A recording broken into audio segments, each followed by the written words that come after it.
Hey guys, what's up? Thank you guys for being here today. We have a really exciting event for you guys. We're going to be doing another live debate. For those of you guys that tuned in last time, we debated which was the best Michael Jackson tour, and back by demand, we are back to discuss which is the best Michael Jackson album. I've got some help here, but first I'm going to introduce you to a special guest and a friend, a very good friend to the channel. We're going to introduce you to our moderator for today. What's up?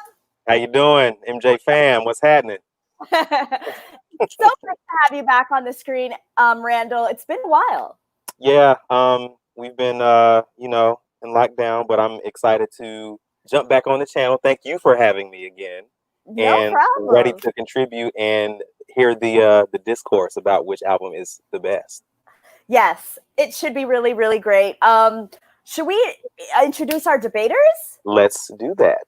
All right. So I am going to go ahead and we're going to bring on JD from History in the Mix.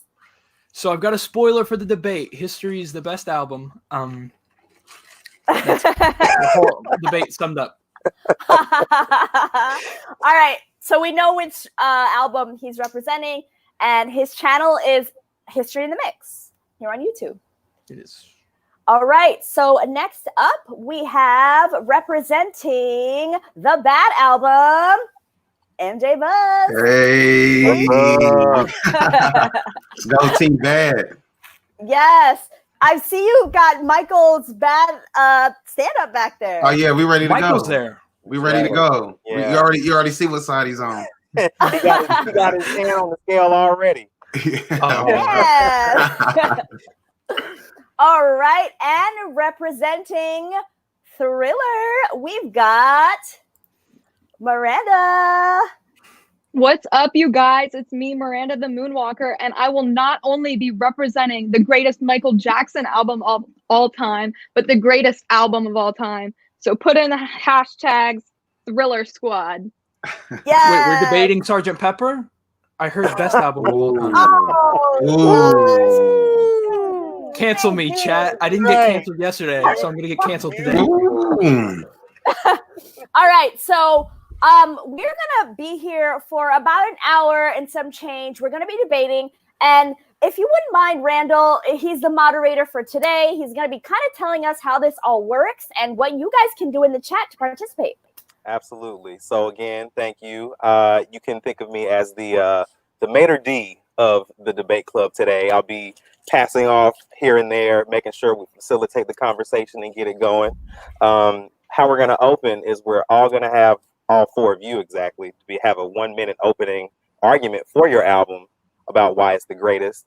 And for those in the chat, you will be arguing for Off the Wall, Invincible, and Blood on the Dance Floor. And I'm going to be the mouthpiece for you. So any color that I may be able to add to some of your comments, I will do so. We also have specific topics that we want to address for each album, things like story of the album, singles, and so forth, but I'm going to hold off on that and let that reveal itself as time goes on. So shall we get started? Yeah, let's do it. All right. So since I'm facilitating, I think we should start chronologically and go with Thriller. All right, I'm ready. All right. I'm counting the clock. A minute, go. All right, Thriller is Michael Jackson's best album, not only because it is the biggest selling album of all time in the world. The impact that it had on pop music itself set the bar for other pop artists as well as Michael Jackson's next steps. Michael Jackson might have released Off the Wall prior to Thriller, but just much like many artists, the second album becomes like the most well-known. And this is really the album that shot Michael Jackson to mega stardom. Like, don't get me wrong, he was already a legend for the work he's done with his brothers, but Thriller just took it to the next level. And it is the best album, period. Biggest selling album in the world. And that's what says it all. All right. Let's go with the next opening argument. Bad. MJ Buzz. That's all you. Bad, right? Bad. That picture alone says it alone. Michael he knew that album was so fire. He didn't even take time to even take a picture for the cover. So he dropped 9. There's 11 songs on the album. 9 of them were released. 6 of them went #1. Bad, The Way You Make Me Feel, Dirty Diana, Smooth Criminal, Man in the Mirror. Enough said. Short and concise. I like it. All right. Next up, we have MJFANGIRL with Dangerous. Yes, so Dangerous. Now, this is the new era of Michael Jackson. He leaves Quincy Jones. He starts his new, he reaches his artistic peak, I feel, in the Dangerous era. He was totally himself. He wrote 12 out of 14 tracks on the album. The album was big for Michael because a lot of people thought that Quincy Jones was synonymous with Michael Jackson's success. And Michael Jackson proved that not only is it not true, but he could hang with the times. He was doing the New Jack Swing, gospel, rock, pop, soul. He touched so many different types of music. And to me, this is the most versatile and the one that is just the best overall. Dangerous. All right, I like it. Y'all prepared. I like this. Okay. We're going to end with, you guessed it, History with the Mix in about what album was this? History? Yes. Let's go. Let's mix history. Michael never did a concept album, but I think this is the closest we ever got to that. Michael was in his darkest place, you could say, in his entire career, and I think that's where he peaked both in songwriting and in creativity. We've got Scream, we've got Janet on our side, and I don't think Michael ever recaptured this much genius again. All right. I think y'all presented these arguments. I'm ready to get into it. I think the first topic that we're going to get into, jumping off of JD's point, let's talk about the overall story of these albums. Talk about how these albums reflected the time in Michael's life, and your thoughts on that. So let's go with MJ Buzz. Let's start with you. The time in Michael's life, man, it's crazy because this time he's under pressure, with the vitiligo. Not only that, Thriller was the greatest selling album of all time. Exactly that. So the pressure of just coming up with another album after that, and man, did he deliver just the full thing. That the whole music was changing, rap was changing, was taking over. So he had more of a bad boy image. He just always answered the bell. Michael is the king of answering the bells. The last time he collabed with Quincy Jones, and it's the last Michael album that I feel like you can fully bump all the way through, no matter who's in the car. All right. Miranda, how about you? All right, so as I said in my opening argument, this was the album that really shot Michael Jackson to the next level of superstardom. Michael was already a legend, but it was Thriller that really established his career as a pop artist, And we had his first iconic moonwalk during the Motown 25 special, and that is one of the performances that everyone still talks about to this day. Thriller was the album that would not only reflect Michael's life during that time, but I feel like it really followed him for the rest of his life. It became the most beloved and well-known album, and Thriller is still talked about to this day. All right. Next up, I think we're going to go with JD. Talk about history and where Michael might have been was at the time of his life upon release.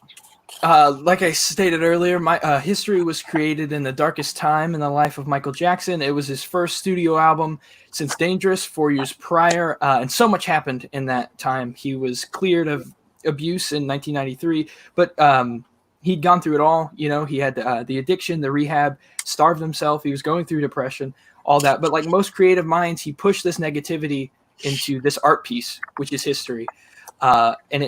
I feel like History is a look into the brain of Michael. A look into the brain of Michael Jackson. I feel like it's his most personal. It's his most down to earth, and the overall best album. Yeah, Michael did say his most autobiographical song is Childhood, which is on History. Yep. Let's also acknowledge the 25th anniversary of History. That was yesterday, so shout out, right? Yay. And the MJ Estate's going to hook you all up with face masks for History 25. That's all you're getting. Shout out to the estate. Send us the masks because we'll gladly Yes. take them. Rock We those. will. Yeah, We'll exactly. sponsor them. Yes. I'll burn them on camera.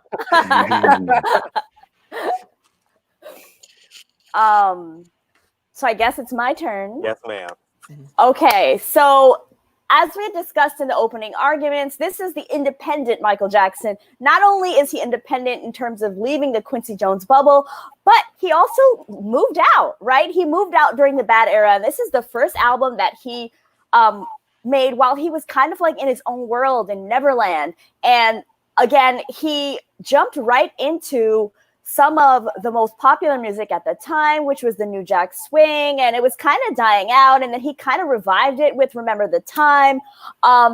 Think about it also here in that Michael Jackson was nominated for Grammys for the Dangerous album, but he might not have collected any, but at that same ceremony, he did walk away with the Grammy Legend Award. So to me, that just shows what point Michael was at in his life. He'd already accomplished so much. He was already a legend in people's minds. And here he was just proving like, I'm still here. I'm still that guy.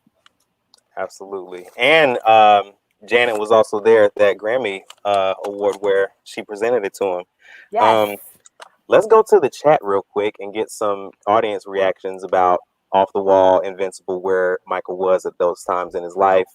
I want to say, let's see.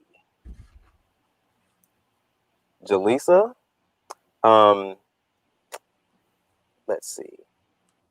Can we scroll?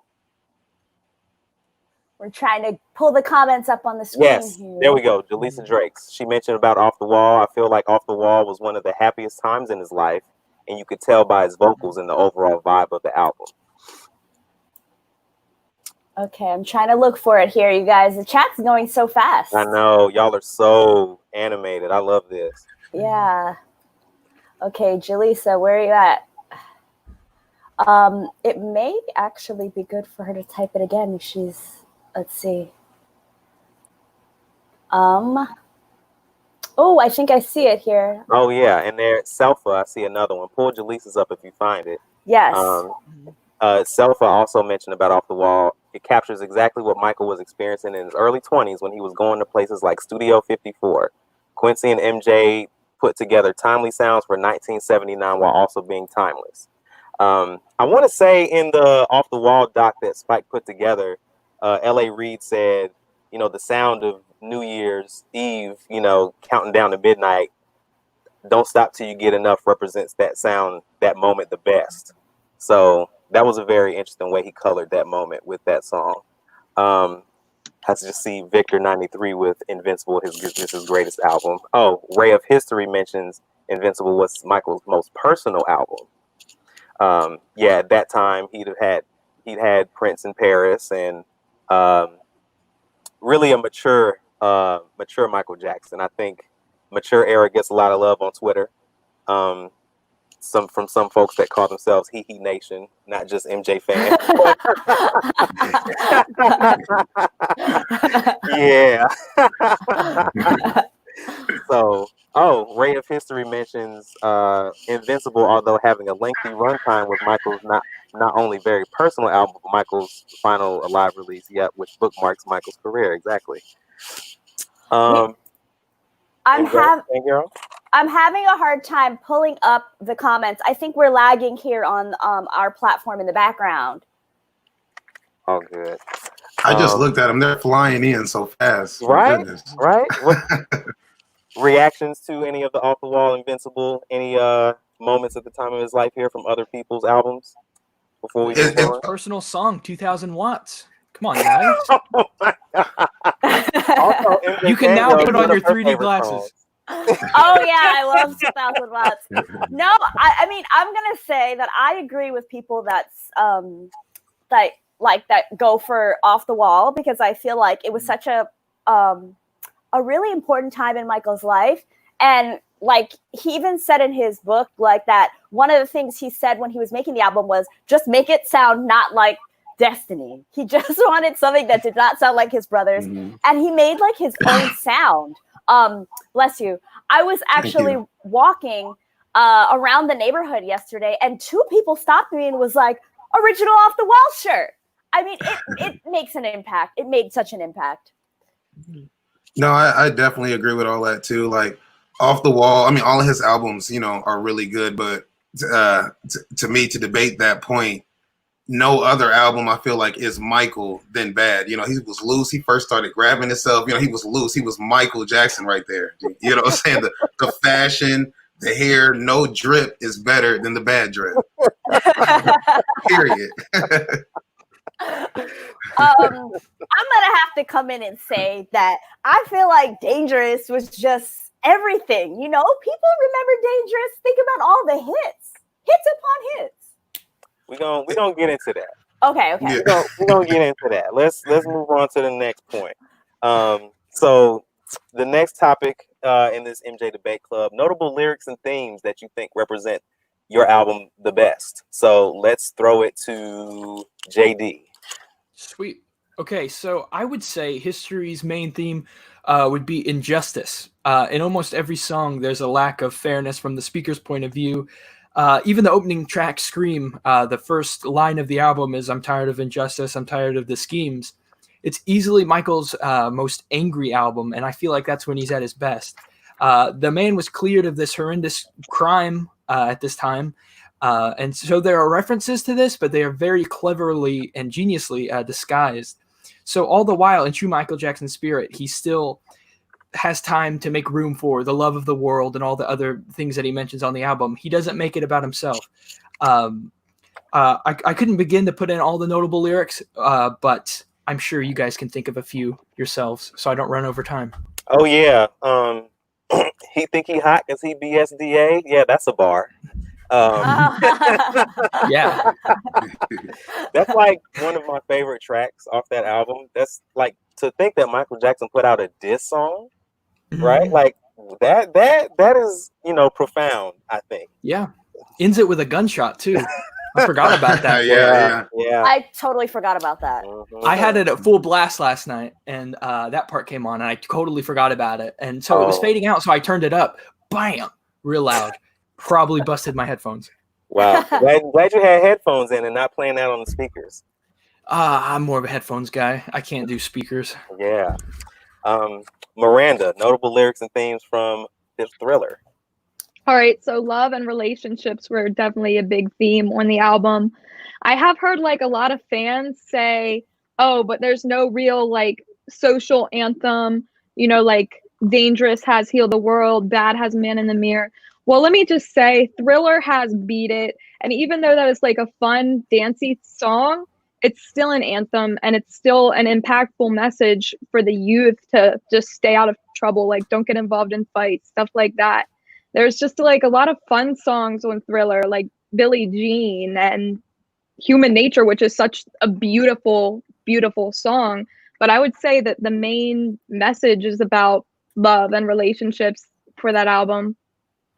You bring up a good point about Beat It thematically fitting around the same concept as Man in the Mirror and Heal the World. And maybe even Earth Song, right? Somebody made a comment in the comments about how Off the Wall was Michael being well known in the country, but Thriller put him, you know, worldwide. In the world. Right. So you got to think about, at that point in his career, he wasn't yet known worldwide to the degree that he is now. So putting out a song like Beat It at the scale that he was at that time, I think fits and is appropriate. MJFANGIRL, themes about Dangerous. Dangerous. So this was, I feel like, one of the first times we see Michael tackle subjects like poverty and real injustice, the welfare of the world. I mean, he did it on We Are the World, but I mean, Heal the World, he sings about it. And a lot of songs that we tend to overlook, like even Why You Want to Trip on Me, You know, he's talking about school teachers who don't want to teach, grown people who can't write or read, world hunger, not enough to eat. Like, these are things that I feel many people don't even realize that he talked about. Like, we can go back into the Dangerous album and find lyrics that are even applicable to today. Even if you look at something like Black or White, and I'm going to say here that I've read online and in many books, and authors have said that they believe that Dangerous is Michael's most socially conscious. And I would have to agree with that. Like, even in Black or White, you know, you address the themes of equality. And although it sounds like woohoo, like hoo-hoo, all fun and all that, but if you listen to the lyrics, you know, I took my baby on a Saturday, bang. Boy, is that girl with you? Yes, we're one and the same. And, you know, boy is historically a racist term directed towards a Black man, calling him a boy. He's saying, hey, I'm the same as you. I told you about equality, and it's true. Either you're wrong or you're right. So these are things that are fundamental, and they apply to today. And I think that's why Dangerous really stands a test of time, is because it really tackled themes that that everyone addresses with, everyone deals with all around the world. Absolutely. Dangerous, like you said, crosses a whole bunch of genres. It's kind of like a gumbo of an album, I'd say. Good gumbo, because I know there's differences. Good gumbo. Lyrics and themes for Bad. MJ Buzz, what's up? Oh man, the first song, like themes, just as soon. I don't know any other album that starts off with such a bang as Bad. The dun dun dun dun, just to capture your attention, man. And it's like I said before, the music industry was changing in more of a bad image. And even though it was changing, Michael always kept his message. We could change the world tomorrow. This could be a better place. And if you don't like what I'm saying, won't you slap my face? He's bad for a whole nother reason. He'll say he's bad because he went against the grain, being bad. He just always is Mike. The Way You Make Me Feel, Speed Demon. These are songs. Another Part of Me, Man in the Mirror, Dirty Diana, Smooth Criminal.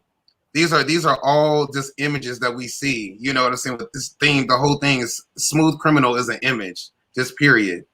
Dirty Diana is a whole nother image. You got images with the songs. I think this was the first time you could get Michael's full complete picture. The only time really you could get Michael's full complete picture with Moonwalker, with everything that he wanted to promote in the Bad album. And it's magical. Interesting note about Bad that I didn't realize until a few years ago, that even in that song about, you know, demonstrating that masculine prowess of, oh, I'm bad, he still has those bars in there about we can change the world tomorrow, it can be a better place, right? Like, you know, I could see why they would cut that out for the video, but even in there, he was able to fit that in.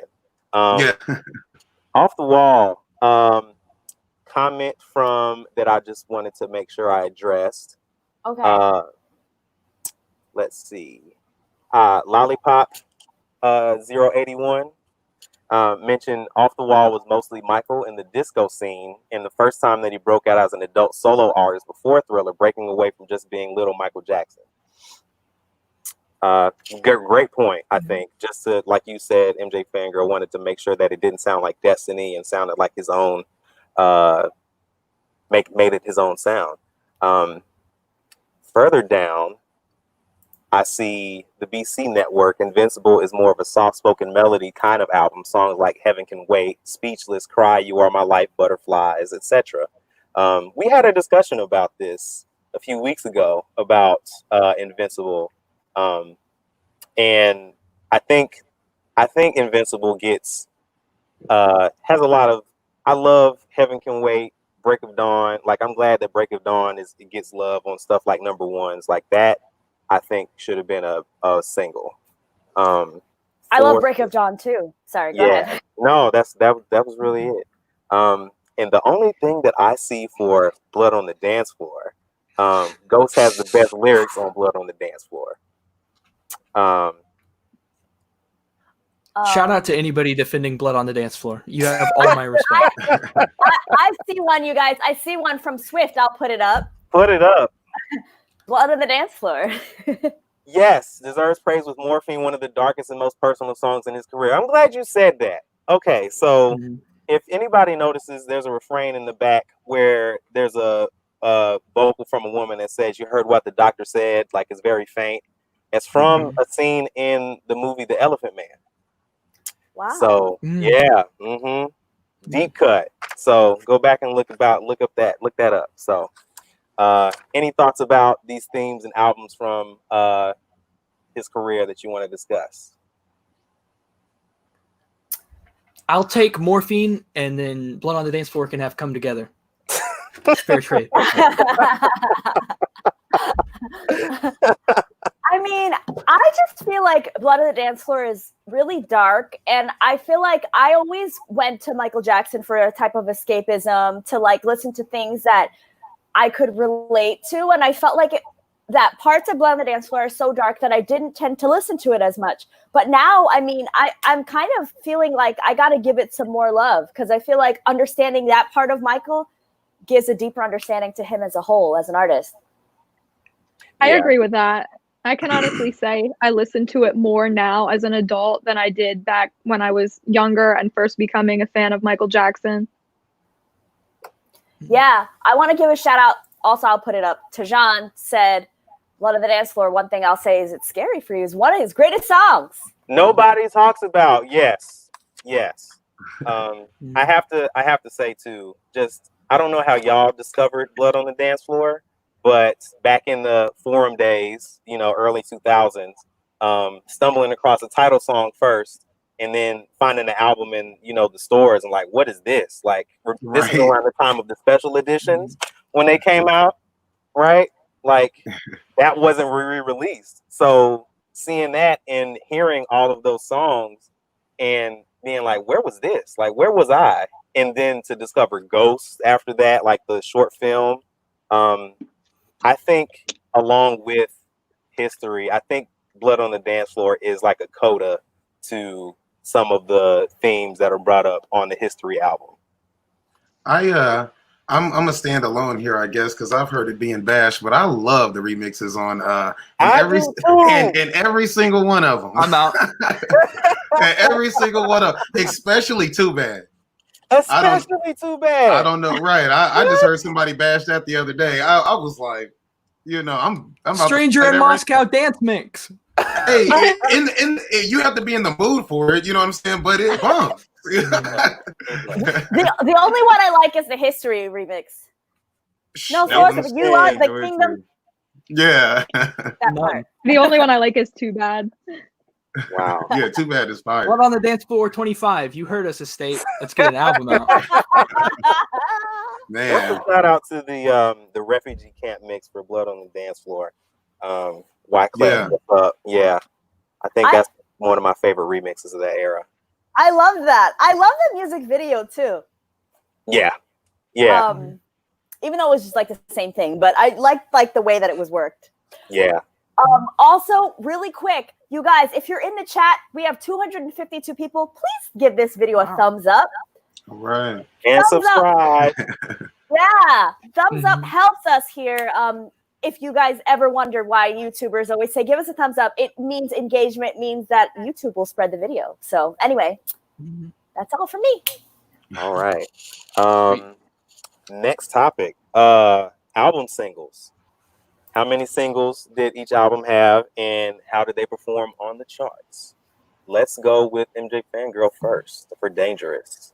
Okay, so for the singles, we had 9 singles, I believe, from the Dangerous album. And I believe they did pretty well. I'm not going to lie. I do not have exact numbers on me. So I may get dinged a point here or there. But listen to the singles. Black or White, Remember the Time, In the Closet, Jam, Who Is It, Heal the World, Give In to Me, Will You Be There, and Dangerous. I feel like that is more singles than we've ever really gotten from Michael Jackson on any given album. And this just proves how good the album was. A lot of discussion around Black or White when it came out because I guess we'll maybe talk about this later, but the controversial short film, Remember the Time did really, really well, especially like on the R&B charts. So yeah, Dangerous. To add a little color to your point, I think Black or White was hit number 1.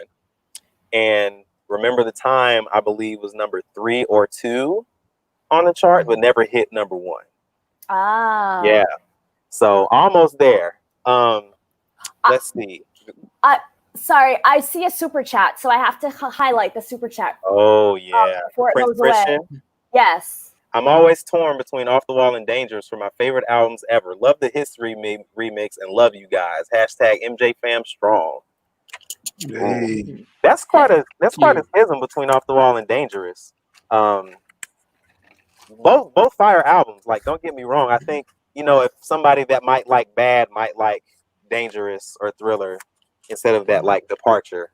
But that's really dope. Thank you, Prince Christian. Thank you. Miranda, how many singles did Thriller have and how'd they perform? This should All be right, so the album, the album Thriller consisted of 7 singles: The Girl Is Mine, Billie Jean, Beat It, Wanna Be Starting Something, PYT, Human Nature, and of course Thriller. Now, something to consider about that is the album Thriller only had 9 songs, and 7 of them were singles, and they all charted. The songs that went to number 1 were Thriller, Beat It, and Billie Jean. And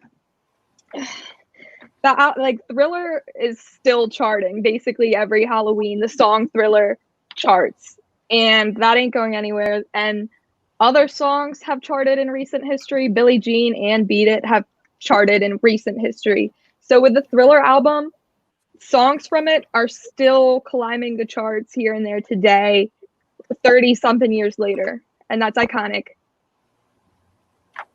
Yeah. I remember hearing one of the interviews around that Thriller era about them double clutching Epic at the time, double clutching the release of Billie Jean and Beat It, both going number 1, kind of like jumping that position with each other. Controversial move, but I think it worked out. MJ Buzz, how about Bad? Okay, Bad.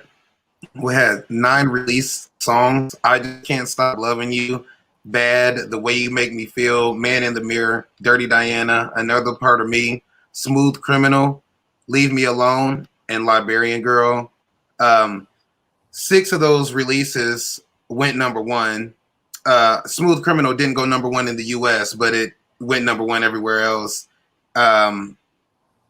It sold 35 million copies, making it a diamond album. And it's the first album ever for any artist to have 5 singles from one album on number 1. Well, 6, but in the US, only 5. What was the 6th one? Smooth Criminal. So the ones that went number 1 were Bad, The Way You Make Me Feel, I Just Can't Stop Loving You, Dirty Diana, Man in the Mirror, and Smooth Criminal. Right. Right. JD, History. How about it? The first single was a double A-side with Scream and Childhood. It was released in May 1995 and features Janet Jackson. The single peaked at number 5 on the Billboard Hot 100, but it received a Grammy nomination for Best Pop Collaboration with Vocals. The second one was You Are Not Alone, became the first song to debut at number 1 on the chart in August 1995. Earth Song was the third single in November 1995, but it did not chart on the Billboard 100. And then This Time Around was a US only single. I don't know if you'd count that, but it was released in December 1995. Number 5, They Don't Care About Us. It was the 5th single. It peaked at number 30 on the Billboard 100, and it charted within the top 10 on Hot Dance Music charts. 6 was Stranger in Moscow. It was released as the final single in November 1996. In the United States, the song peaked at number 91. Outside of the United States, it was a much bigger success. And then Smile is kind of complicated to talk about because that was like the 7th scheduled one, but it got canceled. But some people still got it, so I don't know if you count that or whatever, but I got to mention it. Special shout out to Stranger in Moscow, coming from Sonic 3, you know what I'm saying? Oh. Yeah. We're counting Smile. We can count that. Also wanted to mention, if ever anybody goes to Wikipedia, you might notice that Speed Demon was also released as a single, but as a promotional single. So not quite radio, but that's also an asterisk for number 10. We got Well, super chats. Yes, pull up the super chats. Allison Clark, you guys are awesome. Keep up the good work. Thank you so much. Thanks, Allison. I see all your comments. Thanks for the love. I'm trying to highlight one more, but it looks like... Oh, here we go. Okay. We can talk about this. The bad album did not age well. The sound is too dated, off the wall, and dangerous are timeless. MJ Buzz, what say you? That's just completely false. That's just completely and utterly false. What? $5 to get that on the screen. Yeah, that's who paid for that? Dude? It was me. I did it. Yeah. Oh man. As far as Off the Wall, Jaleesa jumps back in and says, I think with Off the Wall, he was the first artist to have 5 top 10 singles at the time. So it's one of the first few records he set as a solo artist. Correct me if I'm wrong. I don't have the encyclopedia next to me, but I think we're going to go with that. Thank you for repping for Off the Wall. Yeah, great representation. Yeah. I think, JD, somebody made a point to your history stuff that I wanted to bring up about history singles. Karthik, shout out where you're from, Karthik. He said history singles weren't promoted much in the U.S. Stranger of Moscow being one of MJ's best songs is his lowest charted single in the U.S. Yeah, because they spent so much money floating that statue down the ocean or whatever. For real. $30 million was the budget for promotion. Wow. And yeah, I would love one of those statues actually. Where would I put it? Don't ask me that. You're making me think too deep, but I would want one of those. The one that was out at McDonald's for the longest time. Yeah. Okay. Can't argue much for the song. James mentions I can't argue much for the songs on Invincible. They are good, but in all honesty, they are nothing compared to the unreleased songs. If I had chosen correctly, the album could have been his best work. So if the songs around that era were chosen correctly, album could have been his best work. We've Had Enough definitely should have been on there. Oh yeah, 100%. I definitely could have seen Escape on there. I really would have loved to have seen how A Place with No Name could have fit in that album. Yeah, but we got 2,000 watts, so. Oh, we got another super chat from One Glove Entertainment. Torn, Dangerous is fire for New Jack Swing dance tracks. True, but history is so autobiographical that I feel that's the closest we could get into MJ's mind. True. I agree with that. I don't know. I mean, I feel like the New Jack Swing just makes it so dear to my heart, and I'll talk about this later, but I'm just such a huge Teddy Riley fan. But yeah, I agree with this. History is very autobiographical.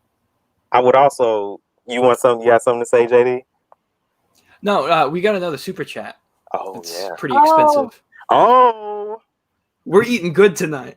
Yeah. Thank you guys. Thank you so much, Allison. Wow. Y'all killing it today. Allison says, love you guys. Thank you for supporting me. I love having you guys as friends. If you guys did not know, Allison also has a channel, so go ahead and check her out. She's an awesome MJ fam, and she's been supportive to each one of our channels. So we thank you, Allison. We thank you. Thanks, girl.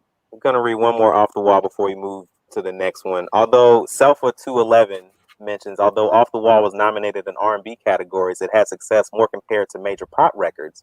Don't Stop Till You Get Enough was his first #1 since Ben, and Rock With You going #1 cemented the album and placed MJ as a star.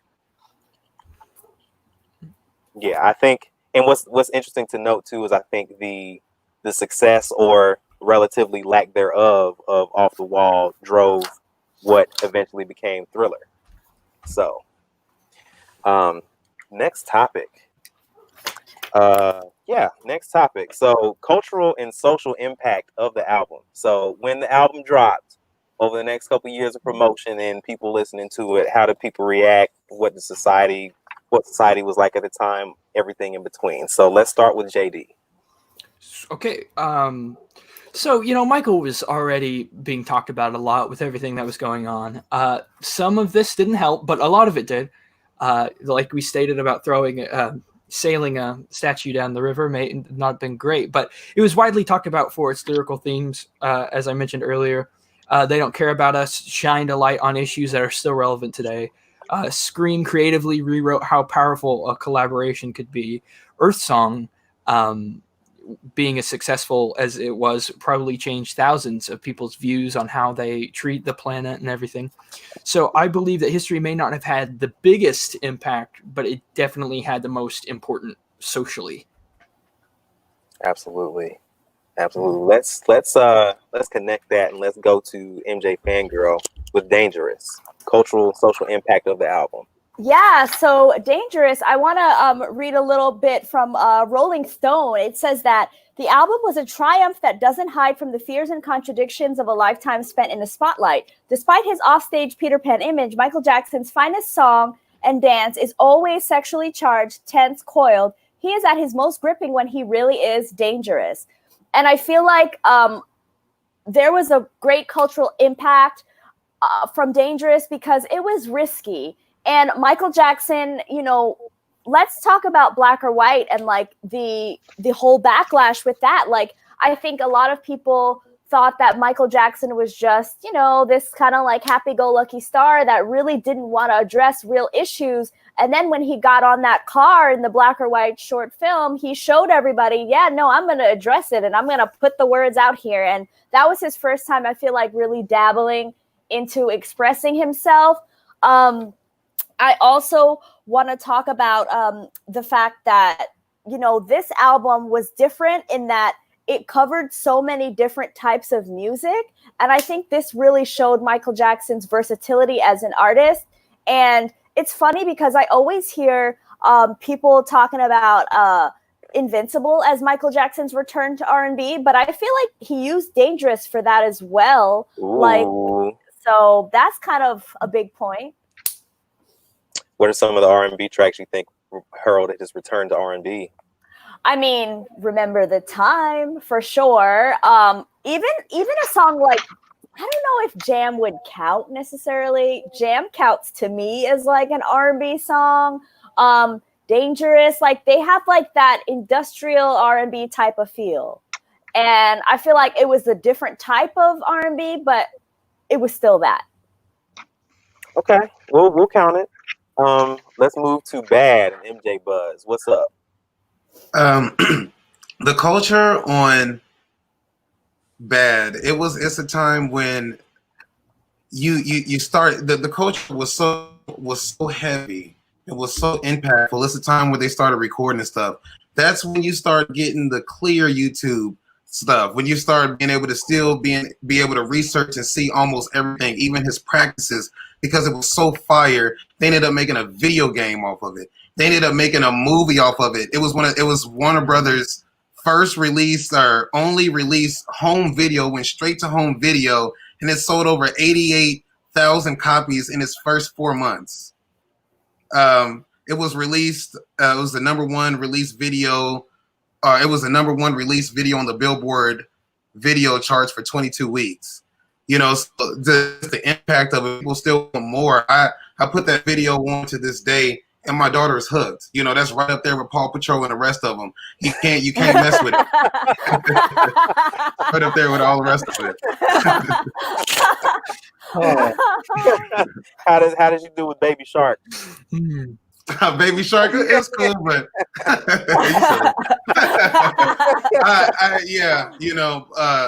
Bubble Gup. She didn't play that one that much, but Bubble Guppies and Paw Patrol, my goodness. Got you. All right, let's move to an album some would say started it all. So Thriller, Miranda, let's go. All right.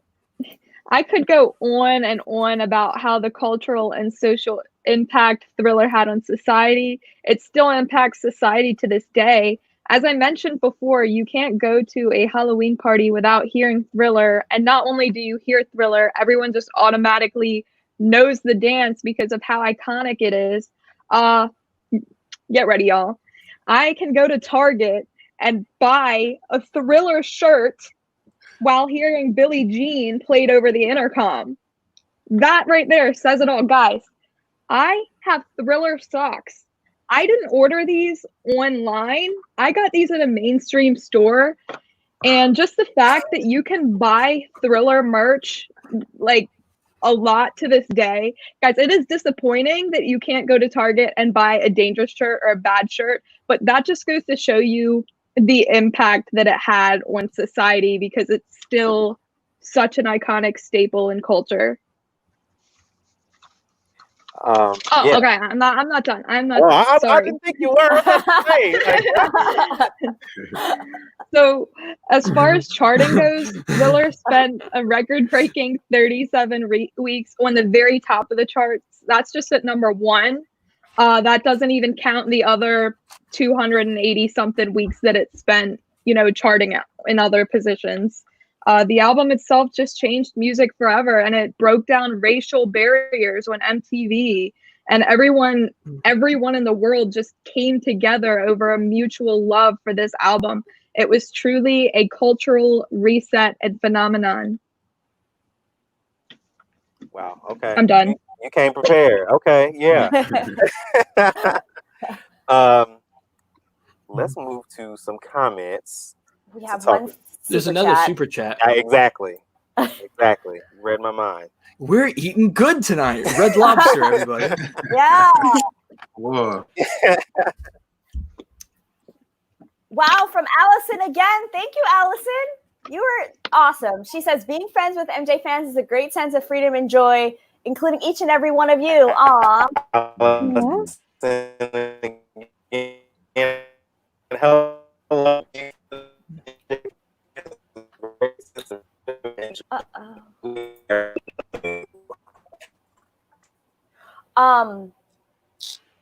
Sorry. Things got a little fuzzy. Do you guys all hear me? Are you guys?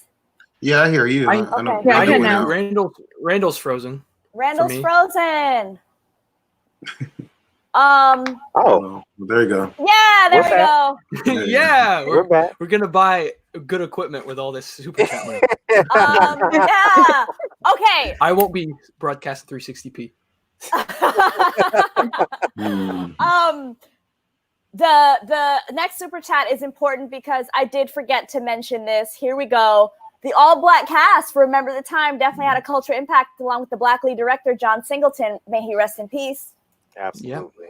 That was a big deal. That Michael Jackson portrayed like kings and queens, black people there in Egypt, and I think that was definitely edgy and risky, and Michael did it, and I think it's something that I see people talk about on Twitter to this day, and going along with just like Michael Jackson in the Dangerous era, he obviously, he suffered from vitiligo, but then with this, he was still able to say, hey, I have a lot of pride in who I am. So that was really cool.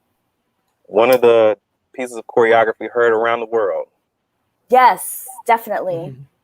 Definitely.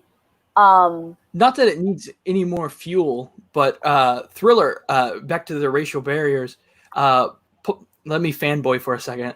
Paul McCartney collaborating with Michael was a big deal, because I'm pretty sure this was before Ebony and Ivory with Stevie Wonder. So for Paul, who he wasn't at the peak of his fame, but he was still widely known, probably got a lot of people to listen to Michael's music and stuff like that. So stan Paul McCartney, period.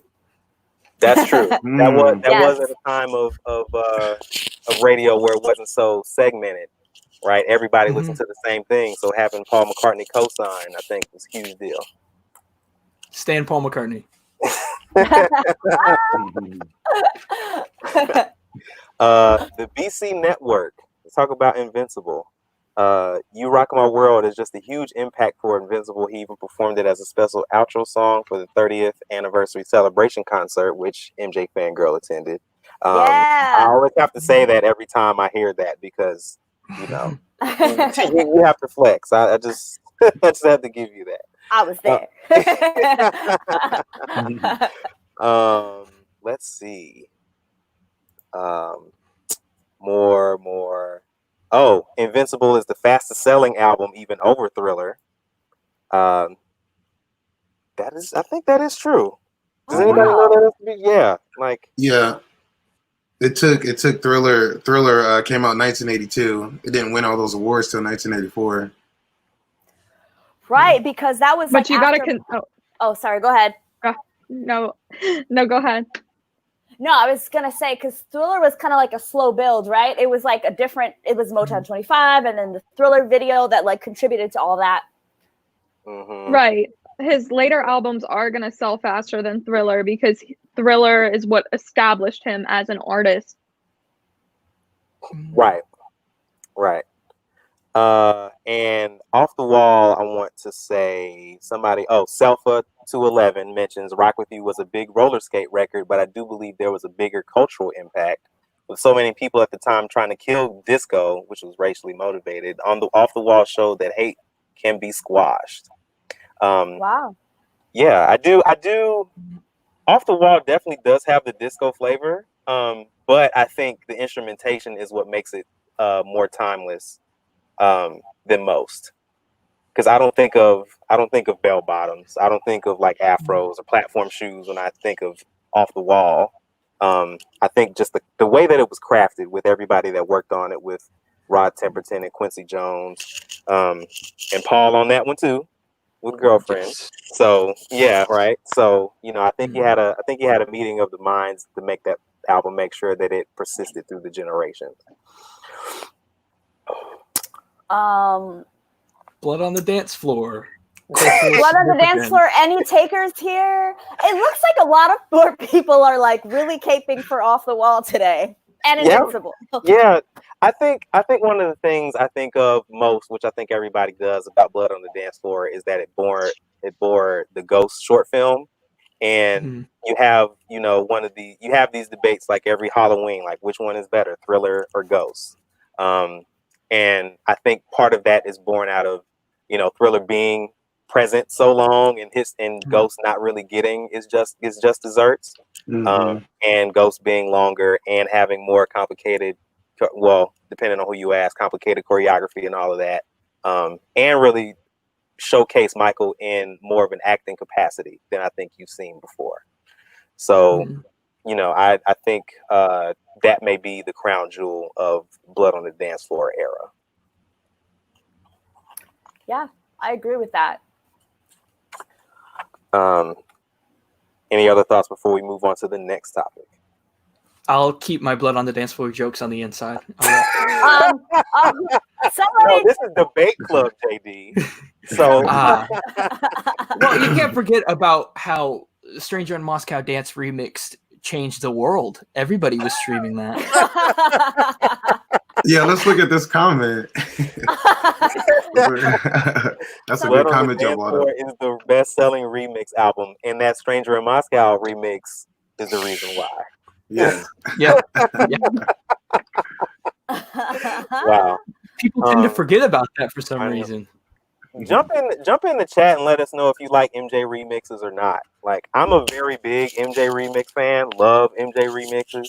I know people are more traditional in their tastes. I'm just curious to know. Somebody, I just put this up as the last thing because we got to talk about a little bit of Blood on the Dance Floor here. Can we please talk about Superfly Sister? Has pretty neat lyrics and his ad libs at the end are amazing. I kind of agree. Right? I like Superfly Sister. Keeping it on the inside. Man, wow, JD. You have to make it hot. Make the block hot. Come on, man. Okay. I won't roast Superfly Sister. It's fine. Period. It's fine. How do you not like Superfly Sister? Yeah. I mean, love ain't what it used to be. Not gonna say anything to that. All right, you guys. All right. The next topic before JD ends up blowing up on us over this. Units sold. Let's talk about the commercial impact of these albums, how they sold. Let's start with MJ Buzz.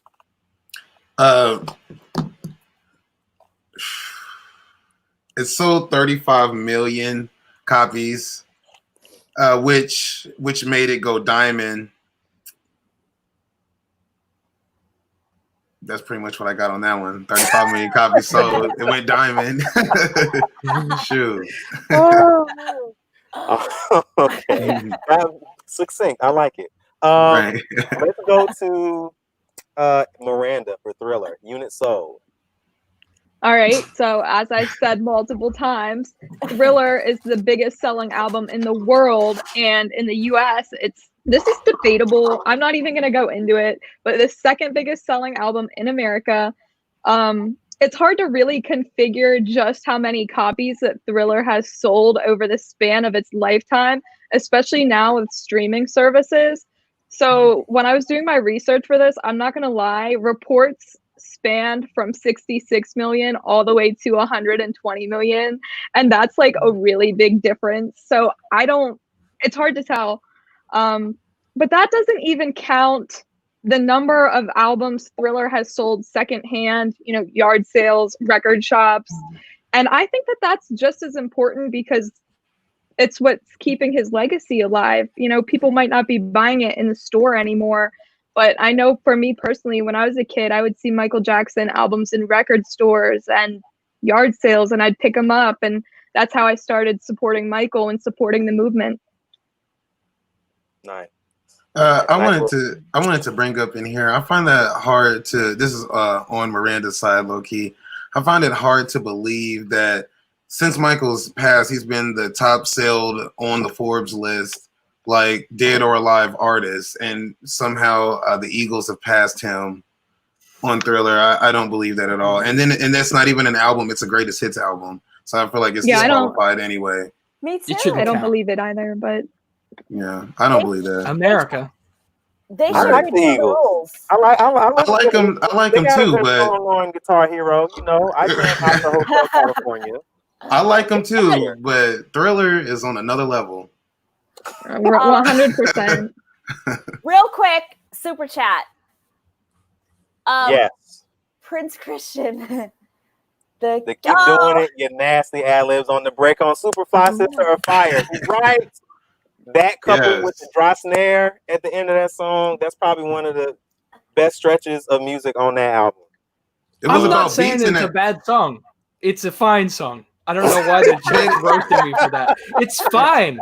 It's no 2,000 watts, but hey.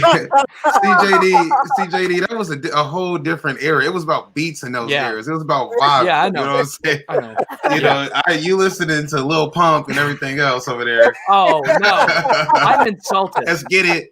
This debate is getting heated, you guys. Leave a thumbs up for us, please. Stan Paul McCartney. Yes. Oh, man. Have we talked about History Unit? So since that was a double album, JD, do you want to take Ooh, that? yeah. My turn.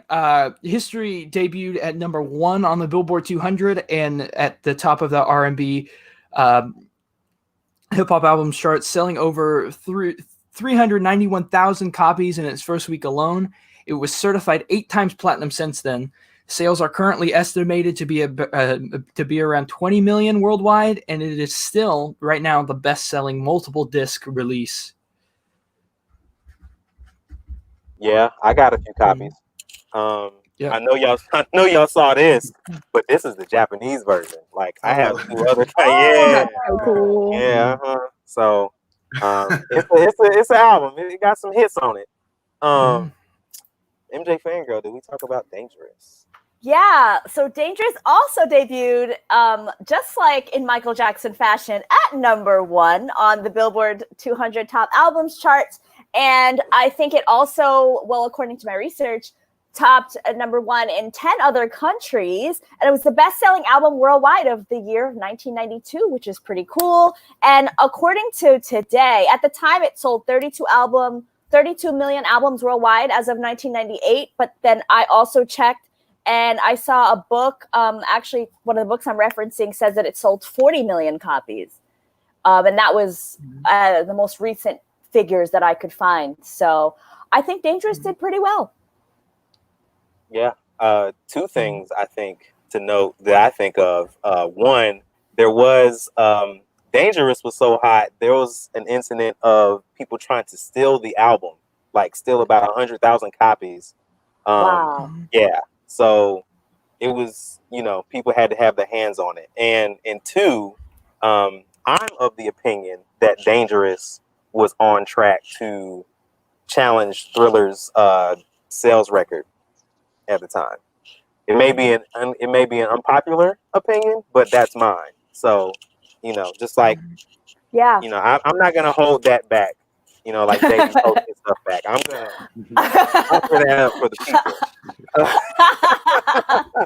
Yes. We appreciate, all opinions here. Yeah. Sophie in the comments talking about Invincible mentions that it's the fastest selling album, like we said, and sold over 6 million in 2002, and today has over 13 million sold albums. I think the multicolored album covers probably helped with that too. Does anybody have all of them, or how many do you have? I've lost them throughout the years and replaced, but I had almost every color except for blue. I need blue. I have them all but blue. Yeah. I only have orange. I have the white and I have the red. Mm-hmm. I only have the white. Because I think I was spending what little money I did have on the special editions too. So I couldn't buy the same album like 5 times. So, yeah. I also remember too, that was the era when hot downloads were really hot. So who knows how many he really truly sold? Because I know all my cousins didn't have the right ones, but I made sure I bought plenty. Right. That's kind of what I meant when I said forum days. Oh, my bad. LimeWire was popping. Yeah. LimeWire. I see another one here. Sorry, this got high. Yes. Got kind of big. Off the Wall certified gold and platinum in 1979 and 8 times multi-platinum in 2009. Blood on the Dance Floor certified gold in 97 and Invincible sold 1 million albums in 2001 and double platinum in 2002. Yep. So, yeah. I think somebody else mentioned in here, at the time Off the Wall was released, and that's why I said relative success, before Thriller, is I think that was one of the best performing, if not the best performing album sales wise for a Black artist at the time. So, and I think that was like 10 million or something around there at the time. I know it has more, but yeah. I don't think there's anything to argue about album sales. So I think we can go to the next topic. I know a couple people about to go crazy with this one. Collaborations. So let's start with MJFANGIRL. Notable collaborations on the Dangerous album that you think should be considered. Well, I think it should definitely be considered. Here we go. But we got to talk about Teddy Riley. Like, a lot of people like to hate on Teddy Riley, but the fact of the matter is that he helped to give Dangerous, and also a little bit of Blood on the Dance Floor too, a very unique sound. And even though it was New Jack Swing, it was still like a Michael Jackson type of feel. So I really loved that. I also think, the collaborations with Heavy D, I believe Rex and Effect was on this album. Rex and Effect was on there. Right. And I think the whole thing with Heavy D, I feel like that is really, it's interesting because I think we had talked about this before, Randall, but Michael Jackson didn't really like to have too many artists that were like bigger than him in a sense on his albums collaborating with him. And so I thought that him bringing Heavy D on in Dangerous was a pretty big deal. Yeah, I think Janet greased the skids for that one with the All Right song with Heavy D on that. So yes, right, I agree. So, right, I think that was Rhythm Nation. We don't have to get into this a lot, but I think Rhythm Nation really, if you consider that as like the midpoint of a trilogy between Bad and Dangerous, just thematically, yes, right? Like think about it like that, and it's a really cohesive like moment, I think, from 87 to 91. So let's talk about some other rap. Let's talk about some rappers on the History album. Ooh. Yeah. Shaquille O'Neal. it was hard. It was hard to find like key collaborators musically because Wikipedia has all of them for the greatest hits too. So it was hard to pick out what was what. So I only went with the big ones. So we had Janet on Scream, which is great. Notorious B.I.G. on This Time Around. R. Kelly. Shaquille O'Neal on what? That was a big sigh, JD. Yeah, Shaq, you meant, right? Yeah, Shaq, right. Yeah. And then Shaq on Too Bad. Yeah, so those are a good 3 collaborators. We won't talk about the other one. Is Slash on History at all? Isn't he on DS? Yeah. I know he yells Slash, but I remember reading something about him not actually being there. That may be You're wrong. right. Okay. I just remember reading that. Okay. I also want to shout out Teddy Riley too, just on the versus tip. That was that was a moment in time. I don't know if anybody was there for both performances on the versus battle, but we have to give Teddy Riley some praise for fighting. Yeah. That was fun. I was there. Oh man, collaborations on Thriller, Miranda. All right, so obviously Quincy Jones produced the album, much like he did Off the Wall. Some other collaborations include John Landis, who was the director of Thriller. He actually directed so many famous movies too, Blues Brothers, some National Lampoon movies, many others as well. We have Janet, although uncredited, she did the background vocals for PYT, and I think that's so interesting because to this day she'll still cite that as one of her biggest accomplishments. We have Vincent Price, who did the rap in Thriller, and we have obviously am I missing any, JD? No. Paul McCartney. Is R. Kelly on that one too? So Paul McCartney was probably the most iconic collaboration on Thriller. They teamed up for The Girl Is Mine, and they later teamed up again on Paul's album for Say, Say, Say. Mm-hmm. That's the better one. I agree. Yeah. You didn't hear that from me though. You like Say, Say, Say better than The Girl Is Mine? What? I do. Yo, I In do. the chat, let's go. Say, Say, Say, or The Girl Is Mine. What's up? I need to Say, Say, Say had the video though, so that was like my we're not talking greatest piece of film. That's the greatest piece of film to ever. Without considering the video, Say, Say, Say, or The Girl Is Mine. Which one do you prefer? Still Say, Say, Say. There's Say, Say, Say, Say Say. 2015. I know there's also The Man, but The Girl Is Mine. No, not The Man. The Girl Is Mine. What? Ooh, wow. Oh, have you heard him beatbox that song? I don't know. Really, the worst part, the only part that's holding the song down is Paul McCartney. What? Make that change. Paul McCartney can't hang with Mike. JD has left the building, you guys. I'm serious. Mike will get all high, and then Paul got to come back, bring it back down because he can't hang with that. See, it's a lot Like, of. what do you want me to say to that? What do you want me to say to that? It's facts. That's all you can say is facts. I'm gonna say it right here. I'm looking at the comments and I'm seeing a smidge more support for Say, Say, Say than The Girl Is Mine. Yeah. So, Say, 2015 too. That was good too. If you want to be on the right side of history, you want to be on Say, Say, Say side. So, Miranda, let's not forget Van Halen on Beat It. No, was he the on guitar? Beat It. Did he play guitar? Yes, no? Yeah. Mm-hmm. Yeah. Okay. Yeah. Okay. Did we talk about bad collaborations? No. We had Saida and we got Stevie Wonder. And to that one comment that somebody paid $5 to say that bad is outdated. The only time I could even see what you're talking about is on the Just Good Friends song. I got to be in the mood for that one. Sometimes that one doesn't hit the same. But any other song on that, it's fire. Just Good Friends or Get It? Comments. I want to hear them. Get it, definitely. Get No it. competition. Just good friends. Why are y'all always going against me? I don't know. It's the debate club, What's MJ. going Bud. on? You gotta come correct. Oh my God! I'm I'm about to coming buy a correct. super chat.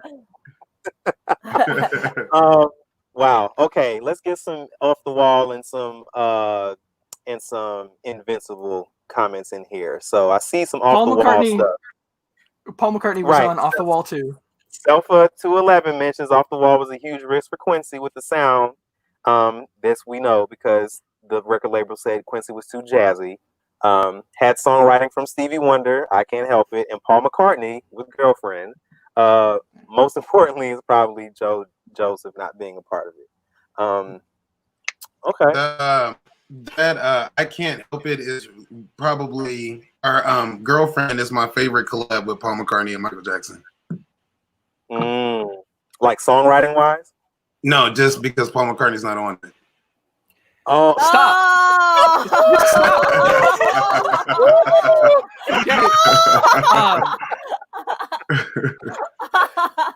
didn't even see that coming. Oh boy. Claws are coming out. Yeah, this is getting. Okay, so Girlfriend was on Paul McCartney's Wings album. It was his project after the Beatles. It was on that first. So they didn't really write it together. And it's not good. But okay. Oh boy. Shots. Somebody said shots fired. Yeah. Do we have? I see. Do you see any of note in the comments, MJ Fangirl? I am. You know, I want you guys to come on, tell us something about Invincible. I do see somebody mentioning Biggie and Michael and Unbreakable was so good on Invincible. Yeah. I agree. Yes.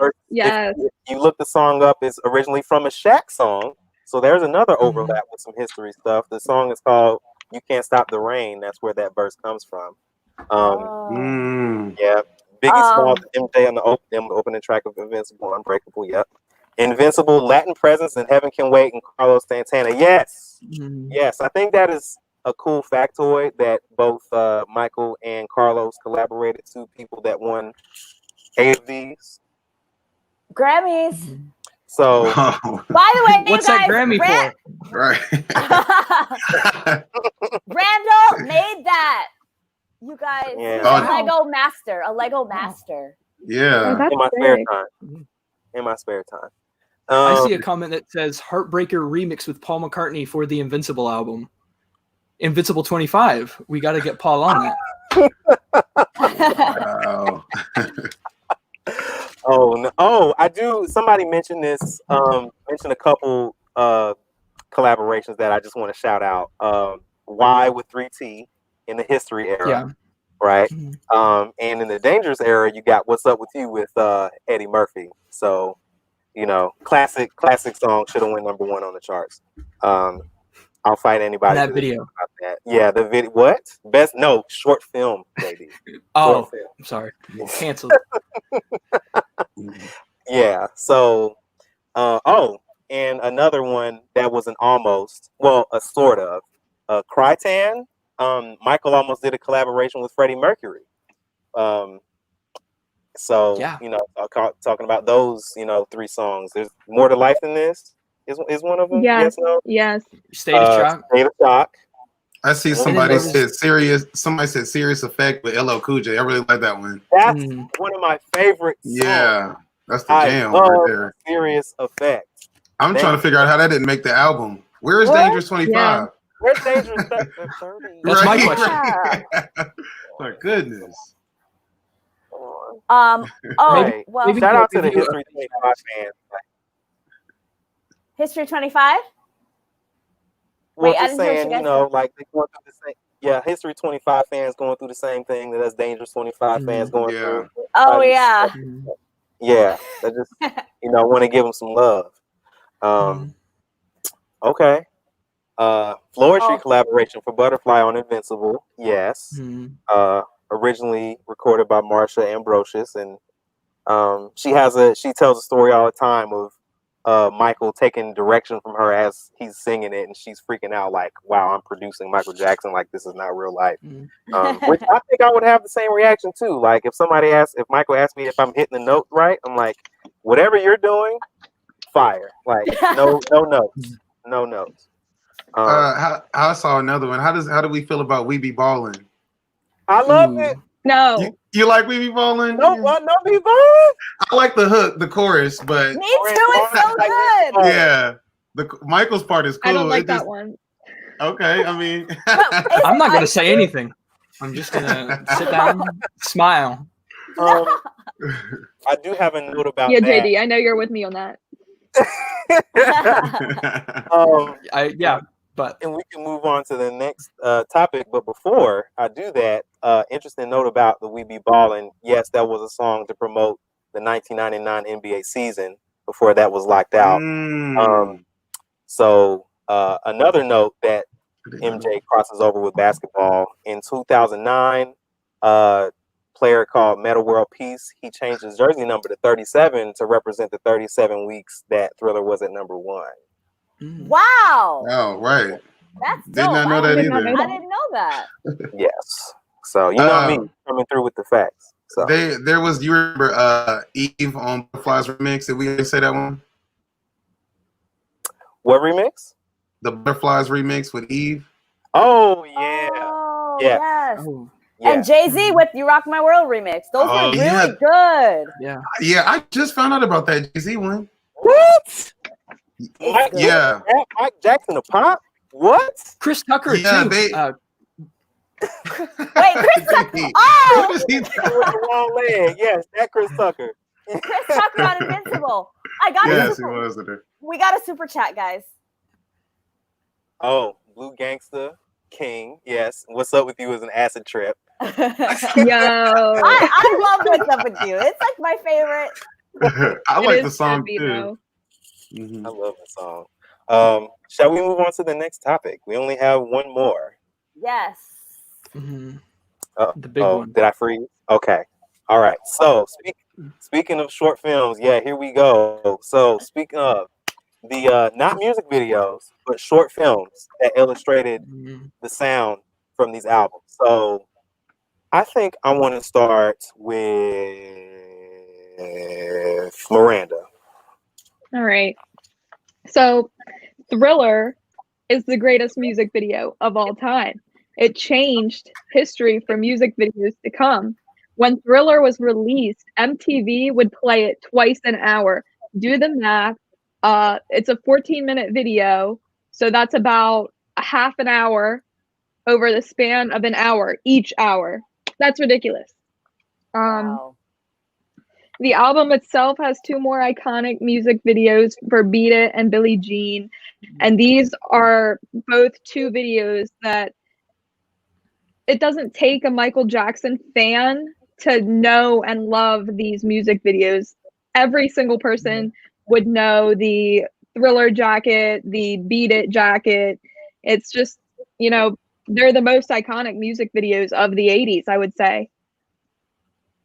And Thriller is the most iconic video to this day, still now. Still in the same quality as it was back on MTV. Hey, that's the estate's fault. I know. Yeah, I know. the shade. Y'all should have caught Thriller 3D. I was did. the moment. Oh, Yeah, it was so I did. good, you guys. I That was recorded it. great. Wait, I can't say that. No, I didn't. I didn't. Oh, sorry. No, I sorry. didn't. I coughed. Guys, I'm diabetic. I didn't mean to say that.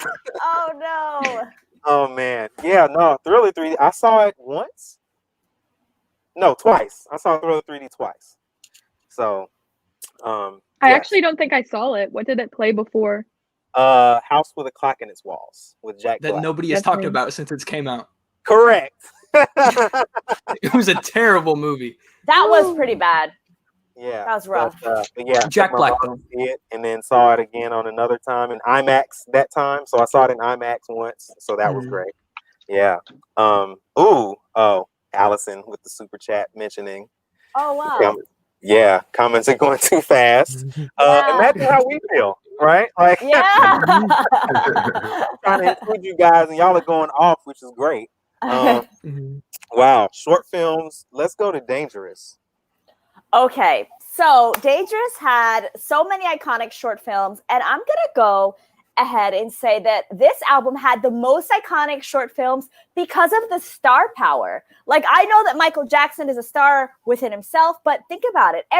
Almost every music video on this album had another celebrity that was major in the 90s. Black or White had Macaulay Culkin. Remember the Time had Eddie Murphy, Iman, Magic Johnson, probably some other people. Debo was in it. In the Closet, Naomi Campbell. Debo. I'm glad she shout out Debo. Debo deserves some love. Honey, we appreciate you. Okay. Jam had Michael Jordan. He also had Crisscross in there, Heavy D, some other folks that we won't mention. And Given to Me had was Slash in that? I think it was Slash. Yeah. So I thought that was pretty cool. Also, one of the big things was the anticipation for the music videos on this album. So both Black or White and Remember the Time, I know for a fact, were both shown simultaneously on ABC, Fox, NBC, and BET when they premiered. And I actually remember seeing them as when they were being premiered. I don't remember how old I was. I was pretty young, but I remember waiting for Remember the Time. It was like a big anticipation. And then also, if you guys have seen the the Dangerous Short Films DVD, that DVD has a little segment about the impact of the Black or White video and like how Michael Jackson turned in. Yes, thank you. I love how you just had that on hand. Definitely check that out, you guys, because that talks about how like the whole it was craziness surrounding the music video, and a lot of people were angry about it. They said that it was not okay for, like, it wasn't family television, whatever, and just surrounding that made the video even more popular than ever. So that was cool. Also, shout out to The Simpsons, who also made an appearance in the Black or White video. Oh yeah, I forgot. Yeah, that's right, and that's a good point that you raised about star power. I wasn't really thinking about it. I know. The first thing I thought of, I'm not going to mention it, but I'm going to throw it to MJ Buzz and hope he catches it. So, when it comes to star power, let's talk about some bad videos. Oh, I was going to start there. Wesley Snipes. Wesley Snipes. I mean, he gave him his start. That video was great. Talk about short films, how black and white, and then how Mike revealed his new look. You guys know what I'm talking about, with the slow come up, just the whole vibe. And then short films, period. As a whole, Moonwalker, come on now. The way the Smooth Criminal went down, Frankie Ladeo. I mean, this this made you jump, cry, dance. Like I said, me and my kids almost watch this every weekend. She knows I want to watch Moonwalker. I have Dangerous over there too. She hasn't picked it up since we first got it. Oh, the Dangerous Short Film Moonwalker. Got Ghost over there too. Don't pick it up. The kids will tell you. Trying to tell you. And I just see in the comments, isn't this the only one that was so good? They said, hey, we gotta put this on Blu-ray. Oh. Like, are you defending that it's a good movie? No, I'm defending all of it, JD. I'm defending all of it. This is a great movie. 5 stars. Somebody buy a This super had cat, tell them action. that's not true. What movie? Well, I know you're a Purple Rain fan, but what movie did you like? I've never seen Purple Rain. I don't know. I'm gonna stay quiet. I'm just gonna stay quiet. Purple Rain is worth a watch. I have to say, shout out to my Prince fans in the chat. I like Purple Rain. Yeah, I like Purple Rain too. Yeah, and I think about, and we're gonna jump to history after this. Think about Purple Rain. You know, that album effectively being the soundtrack to the movie, right? I think of Bad as more of a soundtrack than I think of it as an album, because the sounds are so disparate, going from something like Speed Demon to Liberian Girl to Man in the Mirror to Bad to The Way You Make Me Feel to Another Part of Me. Like, they're so different. So I think of it as more of like something that's a part of a project like Moonwalker. So short films for history. I know you got some. Yeah. So the first one was Scream, which is the most expensive video still to this day with Janet. They Don't Care About Us had 2 versions, so you can kind of count that twice. There was the prison version and the Brazil version. I don't know if I'd say my favorite, but right now my favorite, Stranger in Moscow, was very good cinematography. Earth Song, which is very nice, needs a remaster. I wrote Come Together. Obviously, we don't count that. I wouldn't, because it came out with Moonwalker, which I won't talk about. But that included. You Are Not Alone, and Childhood. Which Childhood probably dated the worst out of all of these, I'd say. Is that? But that's them. Yeah, I have one of the things you were mentioning.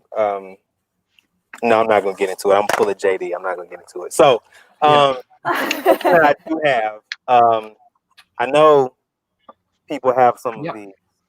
Which one do people prefer? 1 or 2? 2 is the one that's more sentimental to me. Okay. I'm talking about the VHS version. Oh, right, way back.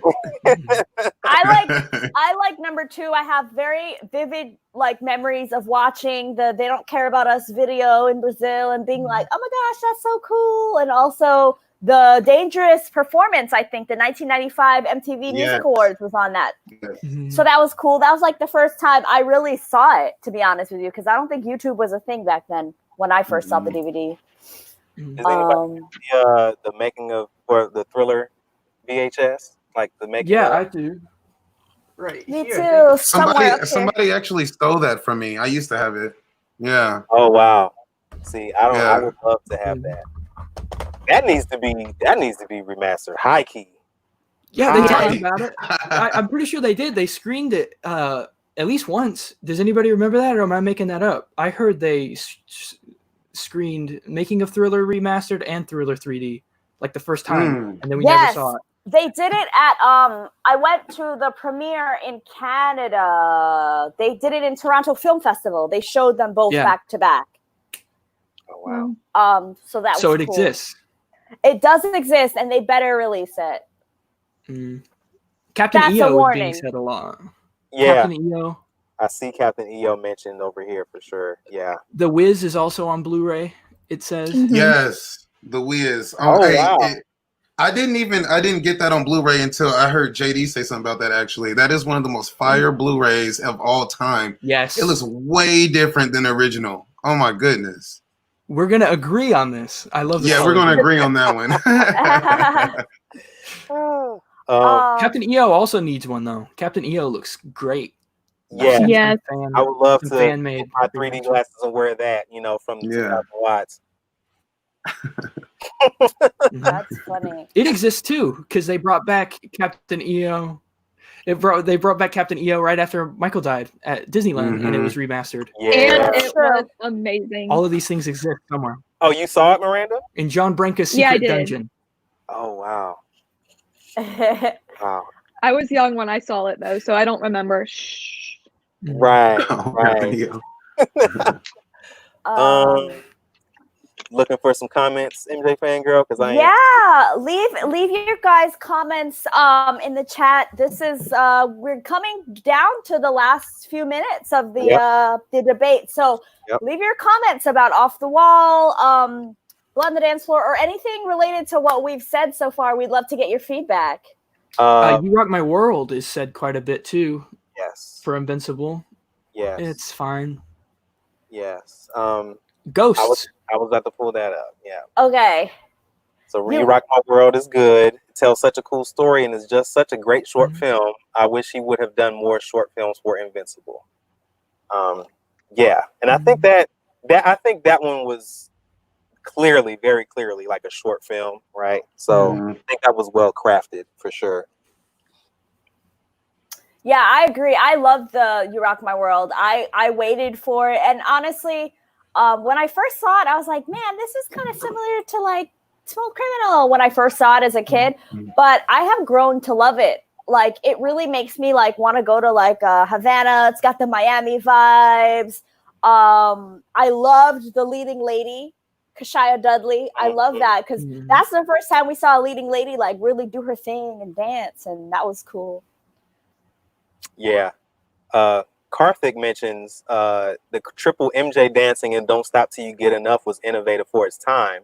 And of course, you know, the black and white morphing faces at the end of that video. So, yeah. Ghosts. Yes, ghosts. So we're gonna get killed if we don't mention. Yeah, we have to. Oh yeah. Swift says the ghost short film eats all the other short films for breakfast. A whole masterpiece. Oh wow. I feel like I'm the only person. I feel like I'm the only person who's not into ghosts. Well, I mean, when you're trying to compare it to Smooth Criminal or something else. I mean, Stephen King co-write though. Hey. I was like not that into ghosts too, but that's a whole other story for a whole other video. What is happening? Come out. Ghosts. We love y'all. Randall. Yeah, we stand. Randall, what? Can you play that on anything? I have that too. Do you know what to put that on? I think this is a DVD. Yeah, it says mine says like CD video. Oh, it says video CD. Yeah, and it don't every time I put it in my DVD player it says error. A couple more things to note. Let's see, where are some other comments? I do want to ask, are we holding the number of short films that Thriller and Off the Wall have and Invincible against those albums? Yes or no? So there's 3 short films for Thriller, I think 3 for Off the Wall. Nobody mentioned She's Out of My Life. And then we have You Rock My World and Cry. Yeah, Cry. It existed. Cry, yeah. You know, I don't know. I think that. Sorry, can you repeat the question again? Because I want to make sure I'm answering the right thing. Since all these albums here, you know, Bad, Dangerous, History had like a bajillion short films. The fact that Thriller, Off the Wall, Invincible didn't have that many, are we holding that against those albums or not? Well, are we counting Human Nature? Those 15 seconds? What? Yeah. You're trying to pull some stuff from Moonwalker. That's what you're doing. We're not going to allow that. If I could mute you, I would.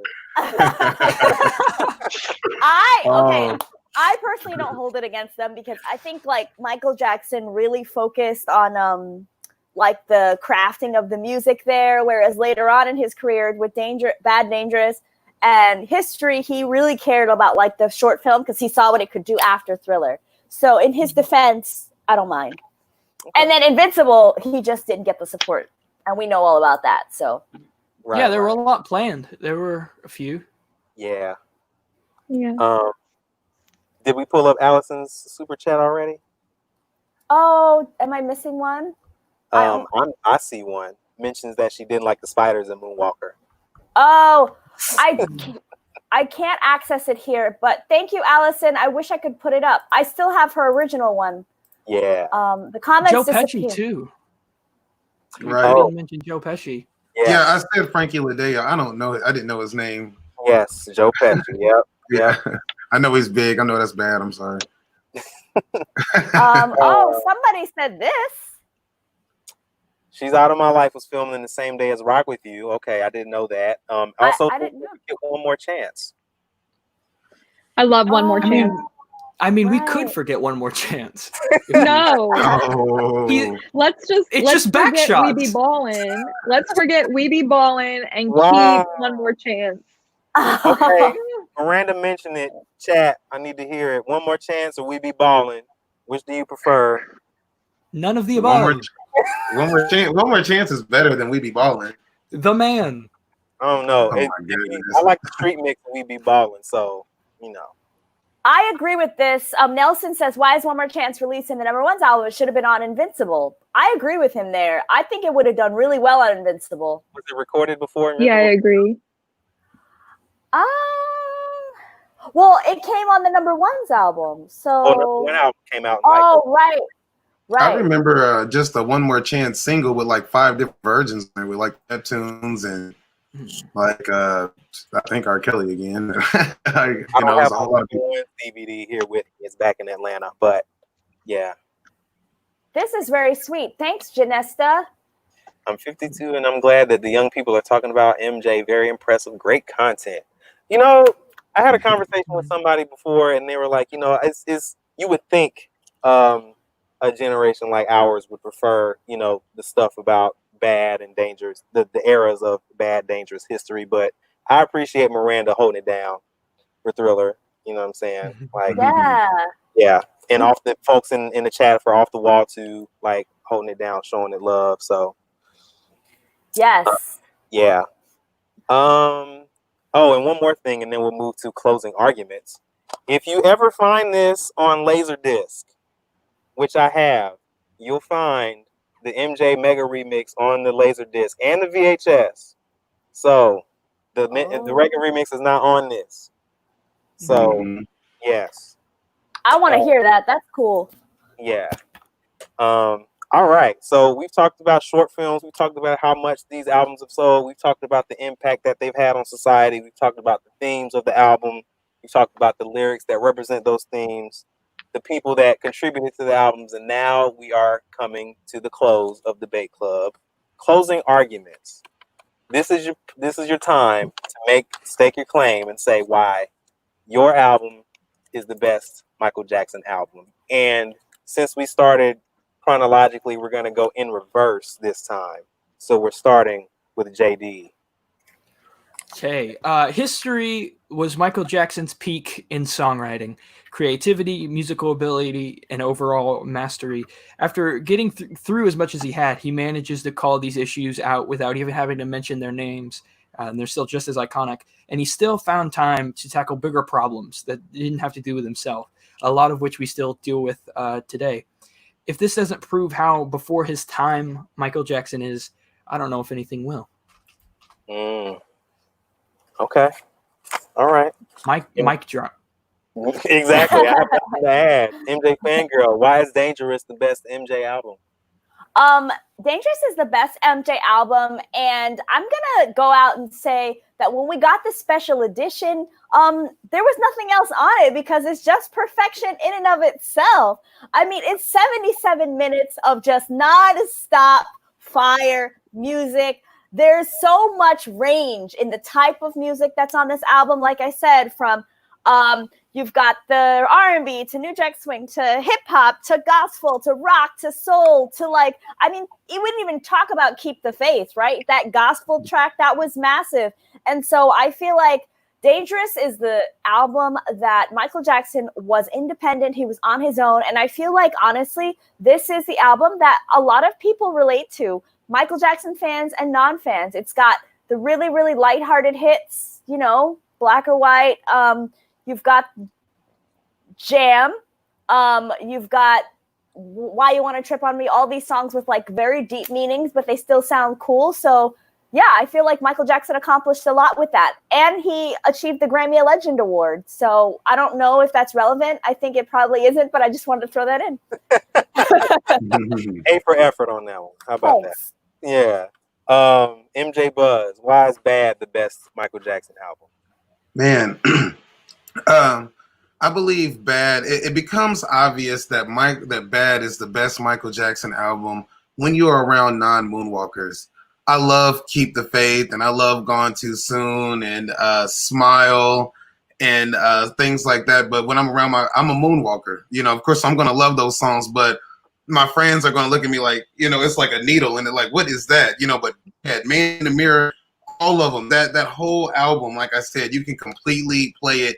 It's the last time, or you just feel like you're surrounded by Michael. I feel like that is the Michael album where it is just pure Michael. He's ad-libbing all the time. You know, the beats sound like Michael. Like it is just pure Michael.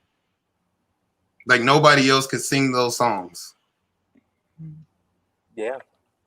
All right. Last but definitely not least, Miranda the Moonwalker. Why is Thriller the best Michael Jackson album? All right. As Michael Jackson fans, I think that we need to put our biases aside. I never personally said that my favorite Michael Jackson album was Thriller. I did say that it was the best, but I didn't say it was my favorite. Historically, we have to look at things and realize that Thriller changed history. It's the best Michael Jackson album of all time, but it's also probably one of the best albums, period, of all time. And even though as a Michael Jackson fan, I might not gravitate towards Thriller, you guys might not either, but recognizing the social impact that it has made makes Thriller the best Michael Jackson album out of all of them, period. Point blank, period. All right. Let's pull in some comments from the chat. A lot of people are asking if we're going to fight at the end, and I've got to sadly say no. No, definitely not. No. I saw a couple comments about Off the Wall. Jaleesa just mentioned Off the Wall is his best album because you can really feel his soul on there. Also, this album was the groundwork for his subsequent albums. Yeah, I think one of the observations that I have when it comes to the majority of his albums that he carries themes across albums. But they're more developed. So when you think of She Drives Me Wild turns into 2000 Watts, low key, right? So you think about something like Beat It that turns into Man in the Mirror, that turns into Keep the Faith, that turns into Earth Song. And there's other, things to think about. Like, I think The Way You Make Me Feel turns into something like Can't Let Her Get Away off the Dangerous album. So, yeah. Another comment about Off the Wall, Karthik mentions Off the Wall is the most cohesive of all his albums, consistent sound and feel. History, I'd say. Not even just saying that. Talk about it. Talk about it. I mean, it's just cohesive in Off the. I think History has the same. I'm not going to say flow because obviously they're different songs, but when it comes to what he's trying to say, all of it's cohesive, except Come Together. But that's garbage, so we don't talk about it. I gotta highlight a super chat. What in the world? Off the Wall had a few songs that didn't make the album. For example, Sunset Driver, yes, but with MJ, you can't go wrong. He's the GOAT. You guys were great. Thank you, DTS. Thank you. Thank you. Sunset Driver's great. I'll say something positive. I love Sunset Driver. Sunset Driver's fire. On the experience, fun. What's your beef with the Come Together? Somebody said Come Together better than the original, though. Yeah. And I do believe Ike and Tina Turner did it, and it was better than the original. Michael Jackson Come Together is smacking the Beatles. I like it. That's not even close. I like it. I know I told JD before, he just upset because Michael bought that song. That's the problem. Oh gosh. That's not it. Put it over there. He could have put it on the Janet album if he wanted to. I know he could have, but I don't know. I think that Come Together is a lot. Everybody's laughing now at the chat. Okay, I'm not gonna win this. Why even try? Go ahead, keep going. This is debate. No. It is debate club. So I Come Together in the context of Abbey Road isn't like a fight. Like Michael made it more of an aggressive fight song, and he gets a lot of the lyrics wrong. Because whatever. Michael gets all of his lyrics wrong. Yeah, when you own it, you dope. can sing it however you'd like. Yeah, right. He owns the song, so technically they got the lyrics wrong. Blaine agrees, JP. Paul's doesn't sing Come Together. John Lennon sings Come Together. Right. I'm sorry. Okay. Yeah, Ike and Tina's version is even better. Well, they version fire. I haven't heard that. Heard that. Suffice it to say, basically, Michael's version of Come Together was one of the first times he really showed how much sex appeal he actually had. So basically, right, like the Beatles version of Come Together is unseasoned. The other ones, seasoned. So, I don't know. The Beatles sound like they're coming up with the song, and then they brought it just for them to bring it to somebody else and said, "Do something with this," maybe Let's Mix come together with. I feel like I'm in the Twilight Zone. I honestly feel like Rod Serling's about to come somewhere and tell me that this is all going to be okay at the end. A monster that you can see. All right, so here's another comment. My God, that is the best album.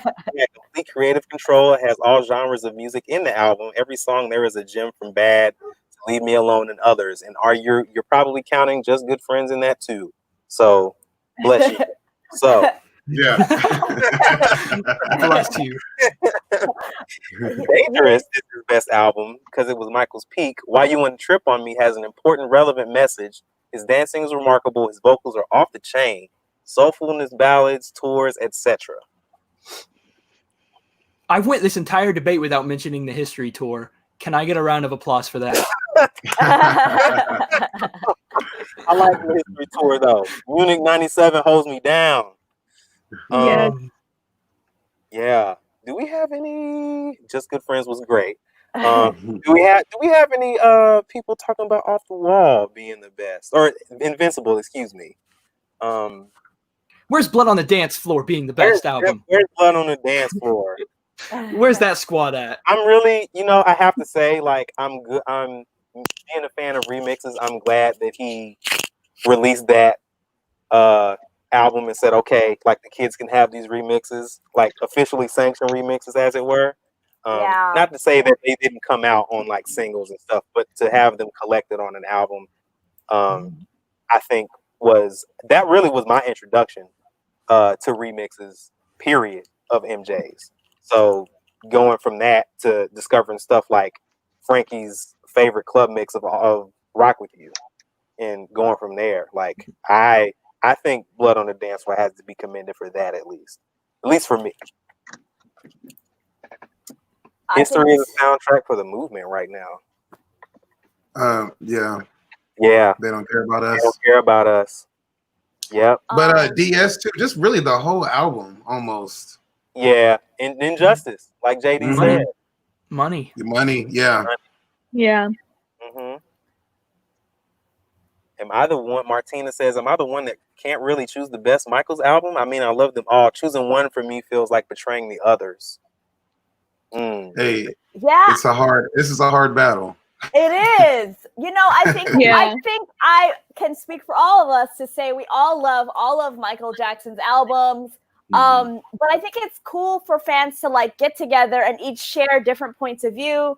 And just, we're all coming together to agree that Michael's the best, but like which Michael is the best? And I think it's cool to have these debates because we represent different sectors of the fandom. So thanks for joining everybody too. Yeah. Somebody said shout out to Music and Me. That's one of my favorites. I just want to make sure I love Music and Me. Oh. Yeah. Period. Okay. Yeah, that era is Forever decent. Michael, period. Right. We had that conversation. The Michael album. Breaking news stands unite in the chat. And Monster. And the other one. And the other one. Yeah, I don't even remember what it was. All right. This is a cool suggestion. Will you guys have a debate about the J5 and the Jacksons albums? I've loved that. We need to discuss Destiny and Triumph. Only if I can do Destiny. Triumph Destiny gang. Destiny gang. I've listened to a lot of remix by Nick and Groove Funkle remixes on YouTube lately of Triumph stuff. And Triumph is fire. Like Triumph is super fire. What? Super. Give It Up. One of my favorites. My God. I'm for Destiny all the way. Man. I mean, Destiny. We can't forget to throw out Escape, I guess. I mean, I don't know. I like Escape. I actually like Escape too. I love Chicago. Yeah. Chicago's That's so a positive good. And Loving You. Yeah, Loving You. Jam. Well, being the age I am in high school, when it comes to what Michael album I play the most, like in a get together with friends in a car, Escape usually is the one that gets the most energy out of my friends. Really? That's surprising. Yeah. My buddy of mine, we really love Chicago. He feels like that is a song that could come out tomorrow and be just as powerful. Yeah, it's cool. It's cool, Yeah. definitely. I'm a Timbaland fan anyway, so to Yeah. hear that he collaborated with Michael, I was like, worlds collide. Like I love Right. it. So yeah, Say. Same thing for me. right, yeah. Like say is fire too. So yeah, I think we've come to the end of the debate club. Yeah, I think we're at the end. Let us know in the chat who you think won. Yeah, definitely subscribe to everybody's socials. Mhm. Who are you anymore? Yes. Yeah, somebody Hey? said something about that in the chat. I see. Let me see. Yeah. Stream Who Are You Anymore by Jason David on all platforms. Ah, that's that is okay. Yes. Definitely do that. Definitely stream that. Yes. And guys, I just looked at before we started, I had 666 subscribers. So if I could at least just get one more to get off of that 666. Goodness. So we're on MJ Fangirl's channel. Where can we find you, Miranda? You can find me on my channel, Miranda the Moonwalker, and you can also search that on Instagram. I've been on there nonstop. So just hit me up. I love to connect with you guys. JD, where can we find History in the Mix? YouTube.com/History in the Mix is where you can find me. And I mean, I'm just came back. We're in a new season, so there'll be a new type of format that I'm not quite used to yet. So you should all go check it out.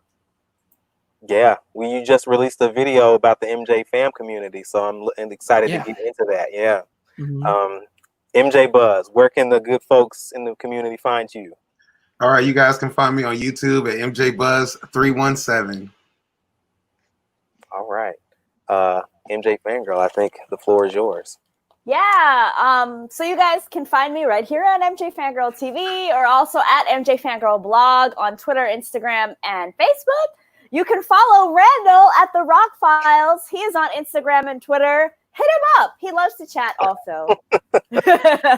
Thank you. And yeah, I feel like that's it. Thank you guys so much for joining. All of you guys here, my debaters, the moderator, thank you guys so much for joining here. I will count up the super chats and we'll see, we can figure out. Get some if we KFC. Yeah, get some KFC. Yeah. Exactly. Ain't bad, y'all. So yeah, we'll look into that, and thanks again. Yes, make sure you drop in the channel who you think won the debate too. Yes, drop that in the comments, and maybe I'll put up a community post and get you guys give us feedback and stuff, and maybe we'll do it again. You never know. Let's All beat right. 6% that I got last time. Yeah. Okay, so this time in the community poll, I'm only gonna put the debaters. Like, I'm not gonna put the bad album because I shouldn't have put that because obviously people just voted for bad tour. I mean, not bad album. But last time when I put the tours, the audience, you guys, you voted for yourselves. So now you have to vote between us. Okay. All right. Bye, guys. Bye, y'all. Bye. See ya. Make that change.